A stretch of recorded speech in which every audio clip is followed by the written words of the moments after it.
Eu sou o PH Pereira e este é o canal Mergulhando nas Escrituras. No vídeo anterior, eu apresentei pelo menos duas razões pelas quais a mulher deve trazer uma cobertura sobre a cabeça. A primeira razão seria por causa do homem, ao ponto de Paulo deixar claro e explícito nos versos de números 3 ao 9. E a segunda razão, por sua vez, seria por causa dos anjos. E o apóstolo Paulo apresenta esse argumento no verso de número 10. Contudo, para este vídeo eu gostaria de dar sequência nos versos que se seguem. Meus irmãos, de antemão eu gostaria de declarar para os senhores que eu não sou um defensor de que a mulher use especificamente um véu na Assembleia dos Santos. Por quê? Porque a palavra grega que Paulo usa no texto da questão do véu é exatamente a palavra katakaliptetai. E a palavra katakaliptetai, por sua vez, à luz do texto grego koiné, é literalmente uma cobertura. Portanto, o que o apóstolo Paulo está tratando é que a mulher deve de trazer algo que vai denotar a sua feminilidade, submissão, sujeição e reverência para com o homem, para com os anjos no culto solene. Seja um chapéu, um gorro, um lenço, enfim, qualquer coisa que denote a sua feminilidade. É interessante nós atentarmos para isso e aqueles que são defensores do uso do véu, eles devem também ter em mente e evitar os extremos, porque senão nós incorreremos em erros chamados de legalismo e farisaísmo, não é? O que significa isso? Ao ponto de determinar ou definir o tamanho do véu que a mulher deve usar, qual o tecido, a cor, não é? Precisamos atentar para isso. Eu sei perfeitamente que historicamente as mulheres ao longo da história da igreja usavam véu na cor preto ou branco. Todavia, nós devemos atentar e evitar os extremos e não determinar o que Paulo não determinou. Paulo diz tão somente que ela deve de trazer uma cobertura e, portanto, não devemos ultrapassar o que está escrito, conforme o mesmo Paulo deixa claro em sua primeira carta aos Coríntios, capítulo 4, verso de número 6. É interessante, meus irmãos, nós atentarmos para isso, e esta é uma outra boa razão porque a mulher deve de trazer uma cobertura sobre a sua cabeça, e esta razão, por sua vez, é exatamente por causa do cabelo. O cabelo da mulher é uma característica feminina extraordinária, maravilhosa e fenomenal. Isto é pesquisa e é comprovado por quê? Porque os homens são unânimes em suas respostas ao dizer que o cabelo da mulher é uma marca e uma característica feminina incrível. Tanto é que no Antigo Testamento, no livro de Cantares, capítulo 4, verso 1, bem como o Talmud, não é? Que é o livro sagrado dos judeus que contém as leis e as tradições religiosas, o cabelo da mulher sempre foi visto como um símbolo de erotismo e de sexualidade. Portanto, ela deve de trazer uma cobertura, não é? Exatamente por causa dessa característica, por causa do seu cabelo. Não é à toa que elas vão para o salão de beleza, não é?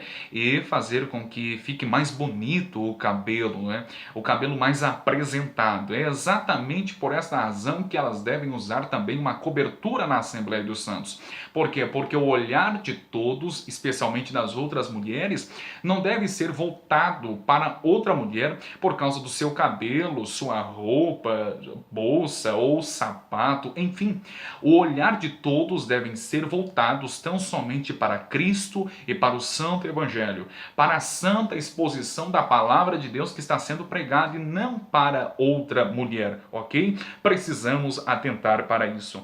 Meus irmãos, Paulo chega aqui nos versos de números 14 e 15 e diz assim: ou não vos ensina a mesma natureza que a desonra para o varão ter cabelo crescido? Percebem, pois, Paulo faz aqui uma distinção entre o homem e a mulher. O homem deve ter o cabelo curto, não é? A natureza ensina isso. Isso é comprovado cientificamente que os homens são propensos a sofrer de calvície, né? Enquanto as mulheres, por sua vez, não têm essa possibilidade. Há exceções, É claro que há exceções, todavia, a regra é que o homem sofra de calvície e não a mulher. Por quê? Porque Paulo usa o argumento da natureza. A natureza fez com que a mulher tivesse cabelo crescido. E é interessante nós atentarmos para isso e fazermos essa distinção.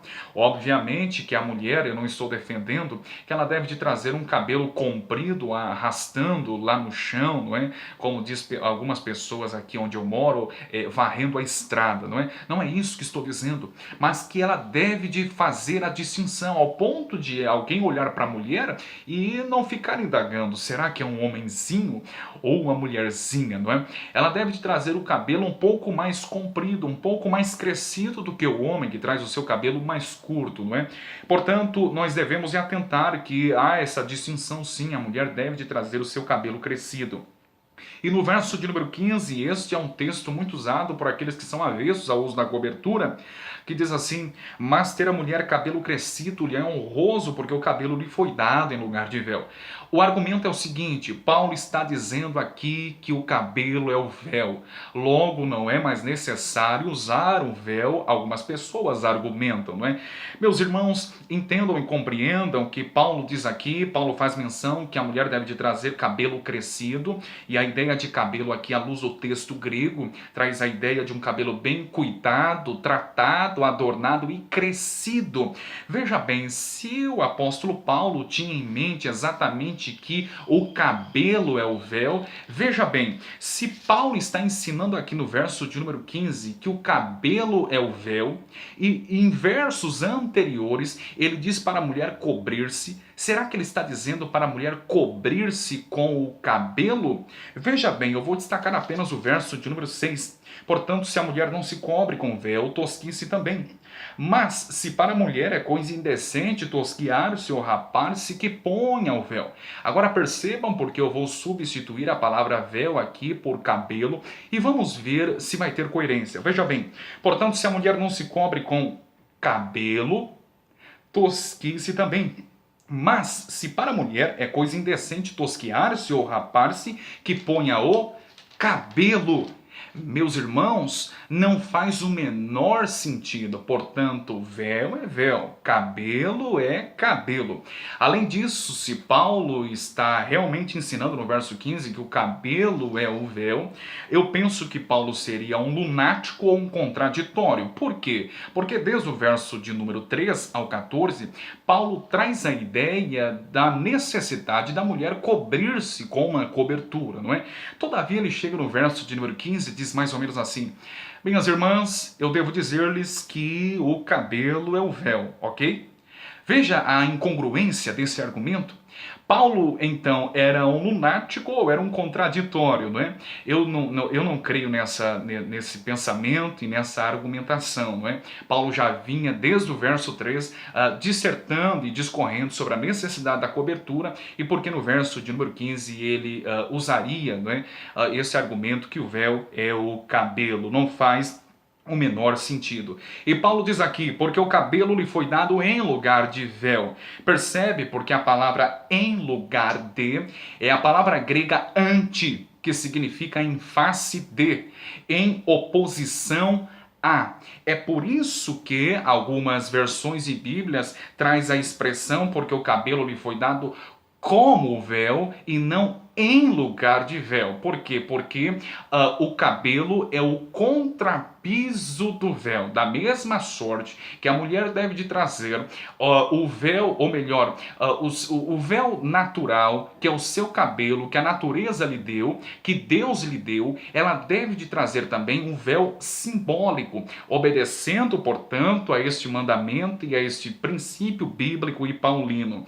E no verso de número 16, Paulo diz assim: mas se alguém quiser ser contencioso, nós não temos tal costume, nem as igrejas de Deus. Parece, meus irmãos, que Paulo estava prevendo os argumentos que seriam usados pelos pastores, professores, teólogos, não é, do século 21, quando dizem que o cabelo é o véu, que a questão do véu é algo cultural, que deveria ser usado o véu por causa das prostitutas, não é, as sacerdotisas de Diana em Corinto.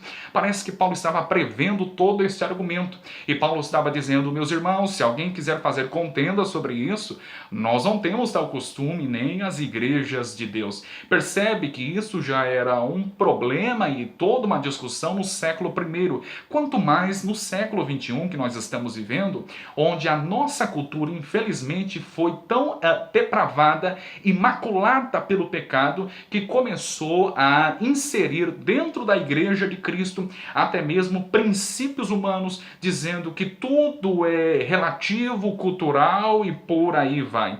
Portanto, precisamos atentar para isso. Meus irmãos, no próximo vídeo, e acredito que será o último, eu quero apresentar-lhes o uso do véu ao longo da história da igreja e seus respectivos defensores. Ok, meus irmãos? Abraço.